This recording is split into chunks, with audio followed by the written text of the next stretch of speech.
Arratsaldeon, 400 personajes forman el índice del Diccionario Biográfico del Franquismo, escrito por el historiador Pedro Luis Angosto. 400 personajes que formaron parte de los círculos de poder que rodearon a Franco a lo largo de 4 décadas y que, si se caracterizaban por algo, según el autor, era por su mediocridad, su disposición a obedecer siempre y su crueldad.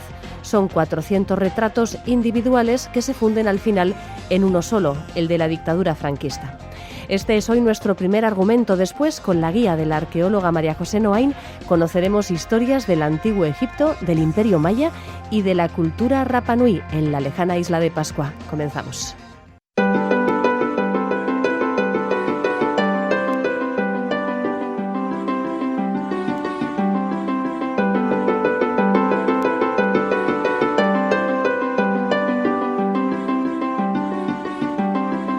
Hoy presentamos un libro en nuestro espacio de Eusko Ikaskuntza que viene a ser la guía del quién es quién del franquismo. El régimen autocrático instalado en el poder tras el golpe de Estado y la guerra civil se sostuvo en base a una amplia red de colaboradores de diversa índole, de diversa extracción social, ideología, nivel cultural. Este libro cubre un vacío al detallar las trayectorias de protagonistas y cómplices de la dictadura franquista. Se titula Diccionario Biográfico del Franquismo y reúne información sobre 400 personajes significativos del régimen. De él nos habla hoy Juan Aguirre, que nos presenta enseguida a su autor. Juan, buenas tardes, arratsaldeon. Buenas tardes, arratsaldeon, Eva. Sí, su autor es Pedro Luis Angosto, que lo tenemos ya con nosotros. Arratsaldeon, Pedro. Arratsaldeon. Hola. Juan. Licenciado en Historia Moderna y Contemporánea por la Universidad Autónoma de Madrid y doctor en Historia por la Universidad de Alicante. Pedro Luis ha publicado bastantes libros, creo que en torno a una docena, con bastante atención, especial atención a las biografías de personajes clave de la historia contemporánea. Además es vocal del Centro de Investigación y Estudios Republicanos, así como articulista y colaborador habitual en revistas universitarias y en periódicos. Esta obra se inscribe dentro de la llamada prosopografía histórica, es decir, de los estudios biográficos, de los que eres un cultivador, como he dicho antes. ¿La prosopografía qué es? ¿Es una disciplina o es un método de trabajo para el historiador? ¿Y qué es lo que aporta para comprender los movimientos de la historia, y más en concreto para conocer a la élite social que gobernó en este caso España durante 40 años? Yo personalmente me he dedicado más que a la prosopografía entendida como tal, me he dedicado en principio a recuperar personajes, porque hemos tenido un problema muy grande durante todo este tiempo, y es que en principio en España no se ha cultivado mucho la biografía hasta hace 20 años por ahí, y teníamos mucha gente que tuvo un relieve muy alto y una notabilidad muy grande en su tiempo, de los que apenas sabíamos nada. En el caso de este libro sí he utilizado el método prosopográfico, que para mí sí es un método, no una disciplina, un instrumento para conocer el pasado, como tantos otros que hay, y que sirve mucho para por ejemplo, conocer, para hacer estudios de determinados grupos políticos o grupos económicos, y que en España, por ejemplo, se ha usado mucho para saber de las élites políticas. Sí. Por ejemplo, hay muchísimos estudios que nos describen que desde mediados del siglo XIX hasta nuestras fechas casi, hay unos apellidos que se van repitiendo constantemente. Según la zona que estemos, esos apellidos están dentro de la Restauración, están después en la República menos, no están en la Segunda República, pero vuelven a aparecer en el franquismo y siguen ahora en el periodo que vivimos. Entonces, para eso viven. En este caso, al encarar el diccionario del franquismo, lo que quería ver era primero hacer una guía que nos diese como a todo el público más extenso posible, nos diese un muestrario de las personas más representativas del régimen, y al hacer eso sí que surgen conclusiones muy claras. Es que, por ejemplo, en el franquismo había varios sectores y en todos ellos coincide una cosa, y es todos eran muy reaccionarios y en todos había una crueldad tremenda. Entonces es como la supervivencia de un régimen antiguo que se superpone a lo nuevo que había traído los 2 primeros años de la Segunda República. Coinciden todos los sectores, desde el sector nazi-fascista puro del primer tiempo al nacional-católico posterior o al opusista de después. Todos son sectores muy mediocres y muy reaccionarios que tienen como base el catolicismo. Se ha dicho que en la España democrática es más difícil investigar el periodo franquista que hacerlo en la Rusia de Putin con el periodo estalinista. Durante la transición, ya bien entrada la transición, se destruyeron cantidades indeterminadas de archivos y aún hoy en día hay documentos de interés que siguen en manos de instituciones y fundaciones privadas. Además, el propio Estado se muestra reticente a la hora de desclasificar ciertos documentos. Por lo tanto, para los investigadores del periodo debe ser un difícil panorama. Sí, es un camino muy difícil porque en principio hay archivos que se han normalizado completamente, como el Archivo General de la Administración, el de Simancas, el de la Memoria Histórica, en el cual en esos no hay ningún problema. Pero en el momento que te vas a un archivo militar o a un archivo particular que contiene documentación estatal, ahí la única vía que hay es la de la influencia, no tener algún conocido o alguien que te pueda introducir allí, sino las posibilidades de entrar en materia, en documentos que puedan ser interesantes, es tremendamente difícil y aparte nunca llegas a dar con lo que de verdad te puede interesar porque todavía siguen clasificados. Es más, en ese aspecto tengo una anécdota que a lo mejor puede ser un poco clarificadora de de por dónde se mueve esto. Durante años trabajé en la recuperación de la memoria histórica oral. Grabábamos a gente mayor que había tenido una responsabilidad, una experiencia en aquellos años de relieve y estuvimos pues bastantes años grabándolos para depositarlos en un archivo de memoria oral. Posteriormente, cuando dejé aquella tarea, estaba escribiendo un libro sobre el director general de Seguridad de la República, José Alonso Mayor, y fui a consultar el archivo de memoria oral. Entonces los responsables de la Diputación Provincial de Alicante, que era donde estaba ese archivo, acababa de ganar el PP, el Partido Popular, me dijeron que no podía consultarlo. Les dije que yo había estado construyendo ese archivo, y dijeron que no, que si quería manejar ese archivo tenía que ir uno por uno a los que habíamos entrevistado y pedirle un permiso personal. Yo me quedé alucinado completamente. Porque digo, bueno, si esto lo he hecho yo, si la mayor parte de la gente que entrevistamos ya no vive, ¿a quién le pido permiso? Pues bueno, a pesar de todo y de verdad, no pude consultarlo. Y luego pues está la cosa tremenda que todos sabemos, y es que ahora mismo, por ejemplo, parte de los documentos de Franco, pues los tiene la Fundación Franco, por ejemplo, por poner un caso muy obvio. Y no se puede consultar. Simplemente no sabemos si tienen mayor o menor interés, porque alguno tendrán, pero el caso es que nadie no ha podido consultar hasta ahora, salvo ellos mismos, los miembros de la fundación o lo que sea eso. Sí, ahora parece ser que hay una disposición a abrir completamente, a desclasificar todo lo que hay en los archivos de militares, pero la verdad es que tal como estamos no sé si se va a llegar a tiempo como tantas otras cosas. Es una situación desde luego sería vital, porque el que más ha estado detrás de ellos, que ha sido Ángel Viñas, pues se ha topado siempre con lo mismo que yo, que soy un historiador mucho más modesto, que es que de cierto límite no se pasa. Entonces hay cosas que no quieren que las veas, simplemente. Una situación tremenda. Este diccionario biográfico, el franquismo, de Pedro Luis Angosto, se abre con un prólogo del grandísimo historiador Josep Fontana, falleció el pasado verano, ¿verdad? Y encontramos una frase que es verdaderamente para encuadrar. Dice Fontana: confieso que nunca he entendido que se pueda valorar del mismo modo una república que formó maestros, abrió escuelas y creó bibliotecas públicas en los pueblos, y un régimen militar que asesinó maestros, cerró escuelas y quemó libros. Esto efectivamente es que es así. Además, nos puede parecer una obviedad, pero es que, como decía Orwell, a veces ver lo que se tiene delante de los ojos requiere un esfuerzo enorme. Y claro, cuando hablamos de historia, como en este caso, Pedro, que nos estás hablando, pues esto es tanto más verdad. Sí.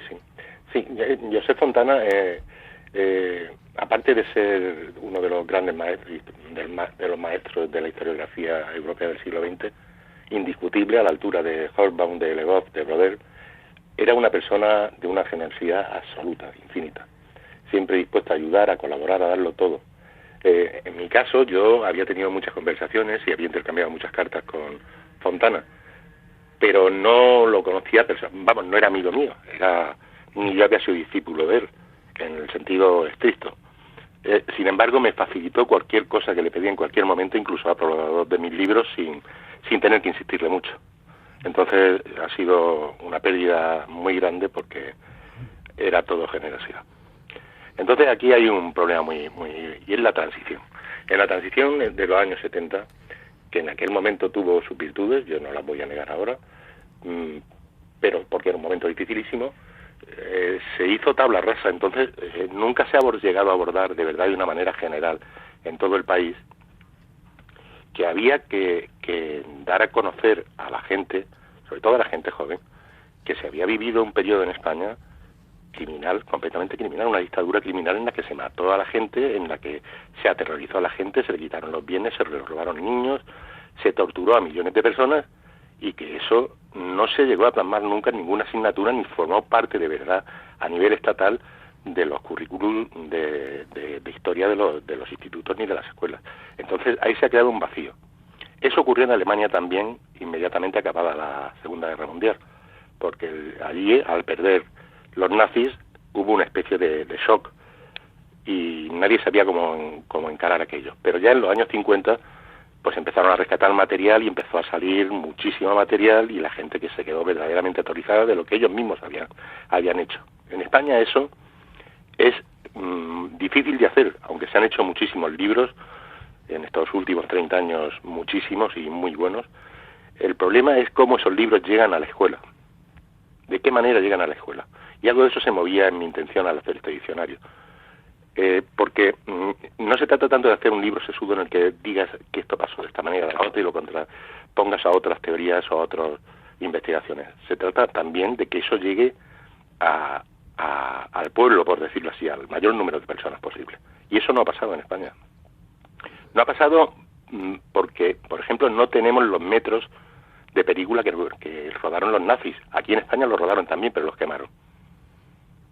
Y cuando se hizo el tratado con Estados Unidos, unos años antes, cuando se veía que aquello iba a llegar, los campos de concentración se arrasaron y no se dejó apenas muestras de ellos. Entonces ha habido también una cultura del silencio, de mirar para otro lado. Y claro, la realidad es que ahora mismo hay un porcentaje muy grande de la población que no sabe que la frase estupenda y magistral de Fontana haya sido cierta. Siguen creyendo en otro mundo, que aquello fue un periodo en el que se cometieron barbaridades por parte de los dos bandos. No es verdad. Había un bando que era constitucional y que defendía una legalidad democrática, y había otro que era un bando reaccionario que no tenía ningún miedo ni ningún pudor en matar y en hacer lo que buenamente le viniera en gana para defender sus privilegios. Hoy en día se ha avanzado en cosas, por ejemplo, sin tener los recursos que, por ejemplo, se tuvo en Alemania. En Andalucía, que es uno de los territorios más pobres de España, pues se ha hecho una cosa increíble que da la verdadera dimensión de la represión del fascismo nacional católico en España.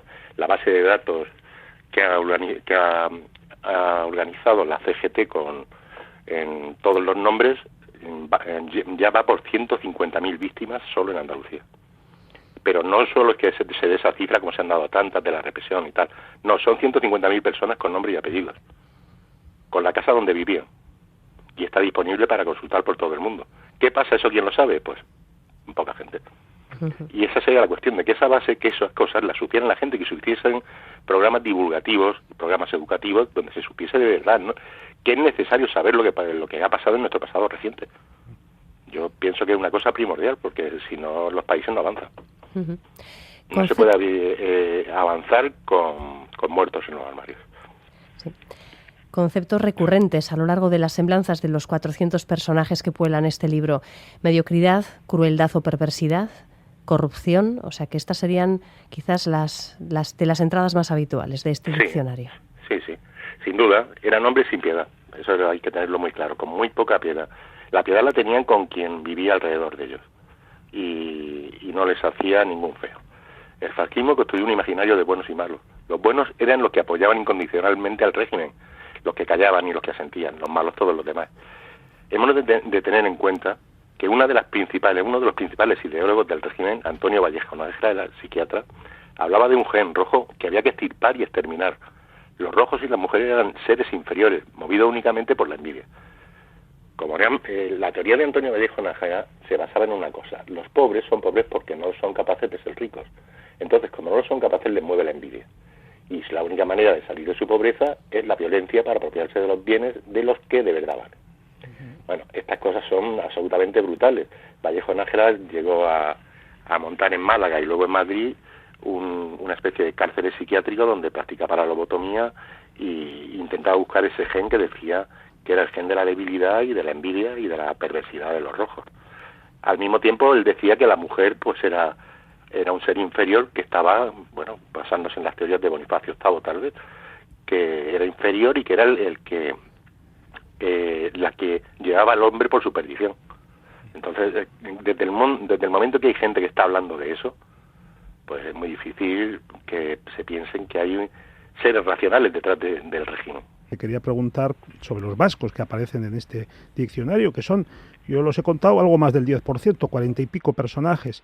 Sí, ahí tuve que acotar un poco porque hay muchísimos más. No, naturalmente, todo es un ejercicio de acotación, pero bueno, está muy bien porque se ve todas las familias que participan, aparecen sacerdotes, literatos, ideólogos, empresarios, científicos, militares, aparece de todo. Bueno, en el caso de los vascos, Pedro, sí. En cualquier caso, respecto al peso de población y de dimensión que tiene el mundo vasco, y vasco incluyendo vasco navarro, el peso era bastante importante.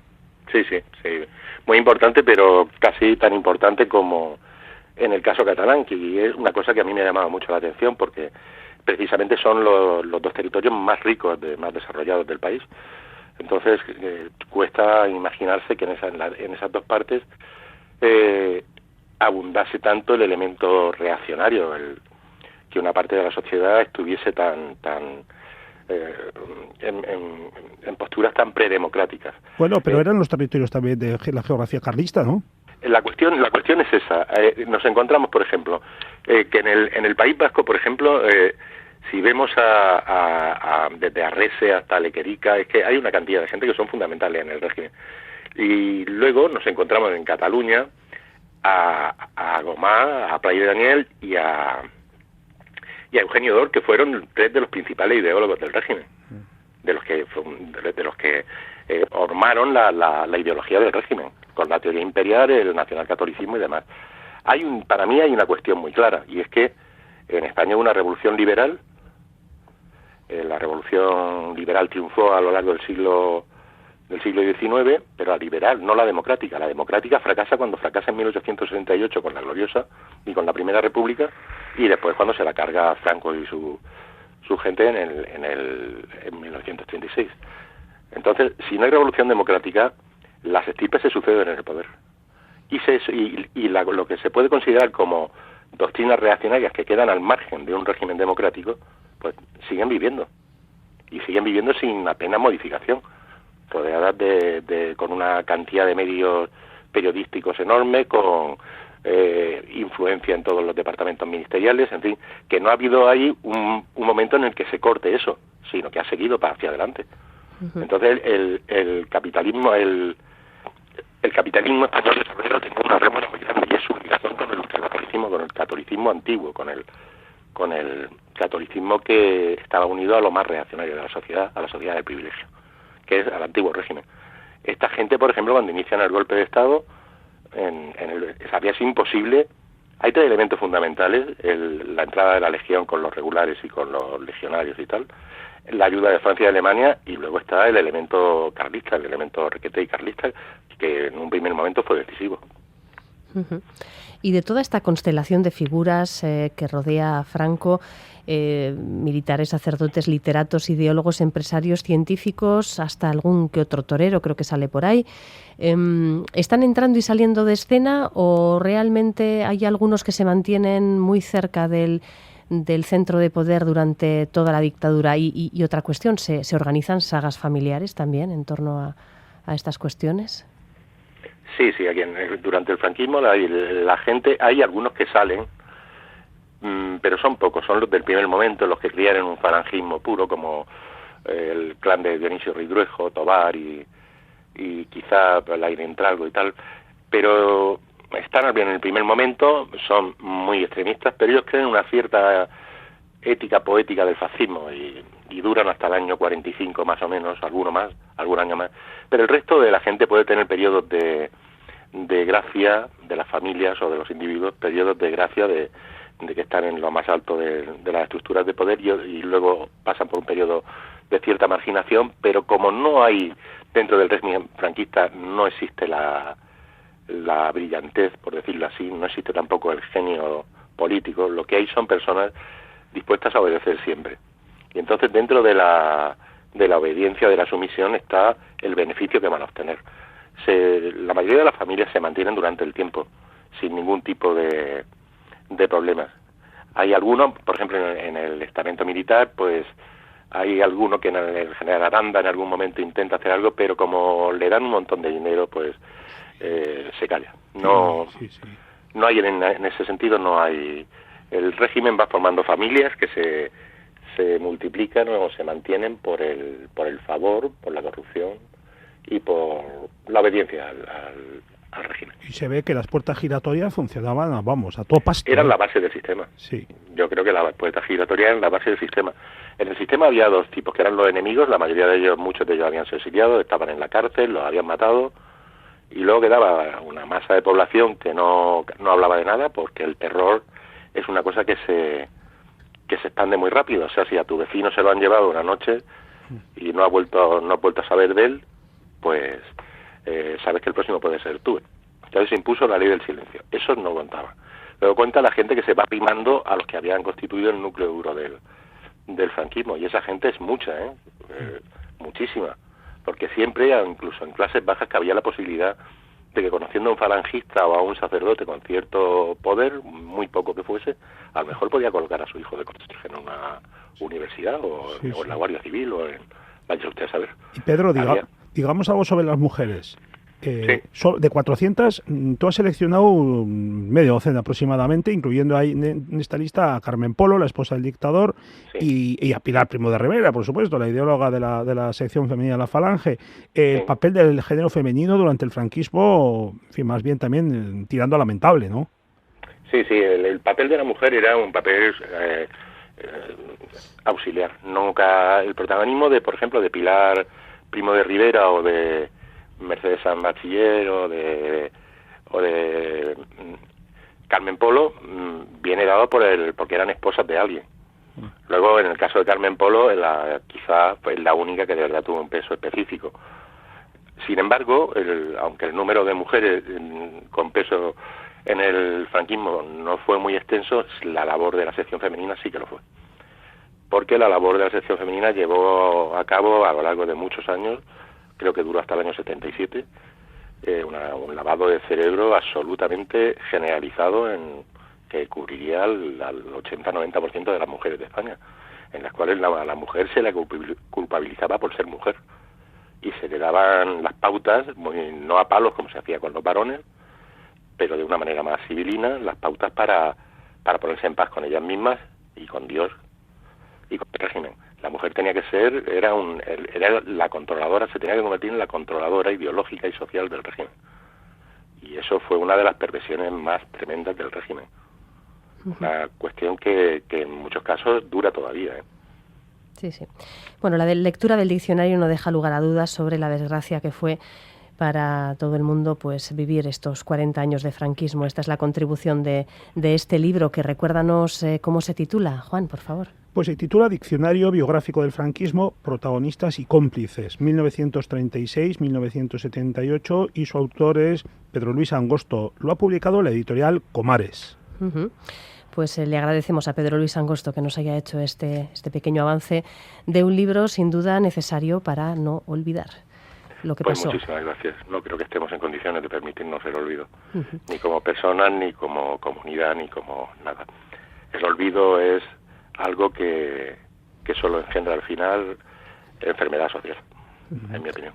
Un abrazo, Pedro. Gracias, Juan. Muchísimas gracias. Gracias, Eva, y gracias, Pedro. Muchas gracias, Eva, y muchas gracias, Juan.